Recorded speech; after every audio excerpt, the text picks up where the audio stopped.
The Odyssey. What's real and what Homer made up. Part of the Odyssey is proven, documented history that you can dig up out of the ground with your own hands. And part of it is pure, undiluted invention. Things that never happened and never could have happened. So where exactly does the line fall between them? That's a genuinely hard question, harder than it sounds, and the answer is far more surprising than most people expect. Today we're putting the entire legend on the table and separating fact from fiction, one claim at a time, giving each a clear, honest verdict. Some of what you've always assumed is myth turns out to be real, and some of what you've always assumed is solid history turns out to be nothing but story. By the end, you'll never look at this legend the same way again. We'll put 5 of the biggest claims from the Odyssey to the test. Each one gets a stamp. Real, if the evidence backs it up. Likely, if it's probable but unproven. Or myth, if it's pure invention. No hedging, no fence-sitting, a verdict for each. Ready? Let's begin with the biggest one of all.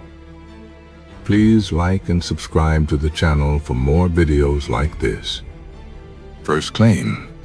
Did a great war at Troy actually happen? The verdict, likely real. This is the strongest case of the bunch. Archaeologists have uncovered, in modern Turkey, the ruins of a real city of Troy that shows unmistakable signs of having been besieged and burned. Beyond that, there's solid historical evidence of major conflicts across this whole region during the Bronze Age, exactly the era the poems describe. Now, maybe there weren't literally 1,000 ships. Maybe there was no single beautiful Helen who launched them. Those specific details are almost certainly poetic embellishment.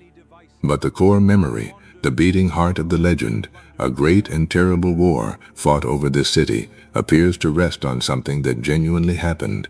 History and legend tangled together at the root. Second claim. Was Odysseus himself a real, historical person who walked the earth? The verdict? Myth, though possibly rooted in truth. There is no evidence, none at all, that a specific king named Odysseus ever actually lived and ruled Ithaca, but that absence doesn't make him meaningless. His character may well be a composite, a blend of many real warrior kings of that Bronze Age world, their deeds gathered together, combined and exaggerated over centuries of retelling around the fire. This is simply how the ancient world built its heroes. They were rarely single historical individuals you could point to. They were archetypes, assembled from many real people and inflated into legend by generation after generation of storytellers, each one adding a little more. So Odysseus probably wasn't one specific man who lived and breathed and died. He was something larger and stranger than that, an idea of a man, the clever survivor who endures against all odds, given a name, a home, and an unforgettable story. Third claim. Were the monsters real? The Cyclops? The Sirens? Scylla and Charybdis? The verdict? Myth. But their origins are startlingly real.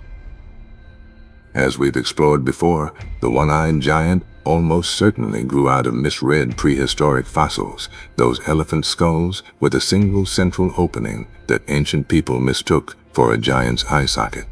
Scylla and Charybdis appear to be dramatic exaggerations of genuine deadly sea whirlpools that really do churn in narrow straits, swallowing boats to this day. The Sirens echo the very real danger of beautiful but treacherous rocky coastlines that lured countless ships to their doom. So the monsters themselves are pure invention.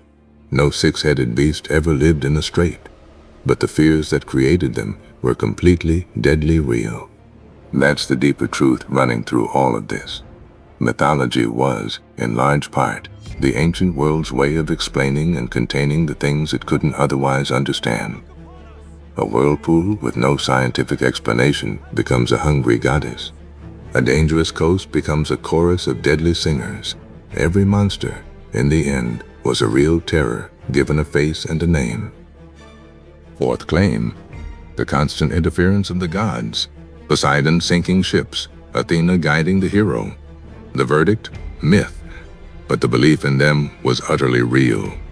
There is, of course, no evidence that Poseidon literally hurled ships across the sea, or that Athena whispered plans into anyone's ear. But, and this is the crucial part, the ancient Greeks genuinely deeply believed that he did. To them, a storm at sea was never random chance. It was a decision, a message, the visible will of a god who was angry or pleased. So while the gods themselves weren't real in any physical sense, their reality was absolutely central to how that entire civilization understood the world around them. To dismiss the gods as just myth is to miss how real they were to the people who lived and died by them. Fifth and final claim. A 10-year sea voyage home. The verdict? Exaggerated real. Here's the thing most people don't appreciate. Ancient seafaring was genuinely, terrifyingly dangerous in ways that are hard for us to imagine now. There were no maps as we know them, no compass, no way to call for help. Storms could scatter an entire fleet in a matter of minutes and sink ships without a trace. A vessel could lose its course completely and drift for weeks on end with no reliable way to navigate back. There were pirates who preyed on lost ships, starvation when supplies ran out, disease, and shipwreck on unknown rocks. A journey that should have taken a few weeks really could, through sheer accumulated misfortune, stretch into months or even years. So Odysseus's endless sufferings at sea are best understood as the epic, exaggerated, mythologized version of the very real nightmares that ancient sailors genuinely endured and feared. The geography is real. The dangers are real. The timeline, stripped of magic, is entirely plausible. Only the monsters were added on top. The mythological wrapping placed around a hard core of authentic, deadly maritime terror that every sailor of the age understood in his bones. So here's the final verdict. The Odyssey is a legend carefully woven over a foundation of real history. The ashes of Troy are real. The dangers of the ancient sea are real. Human fear, human greed, human weakness, all completely real. Homer took those true things and wrapped them in gods and monsters to create a story that has outlived every empire that came after it. And that, in the end, is exactly why, 3,000 years later, a filmmaker like Nolan is still drawn to put it on screen. So do you think Homer imagined all of this rich detail out of nothing, pure poetic invention? Or was he faithfully recording the fragments of a real world he only half remembered, passed down through generations? Tell me where you land in the comments. And if you want to know exactly how Christopher Nolan changed and reshaped this ancient story for his film, what he kept, what he cut, and what he transformed, the next video is waiting for you right now. Please like and subscribe to the channel for more videos like this.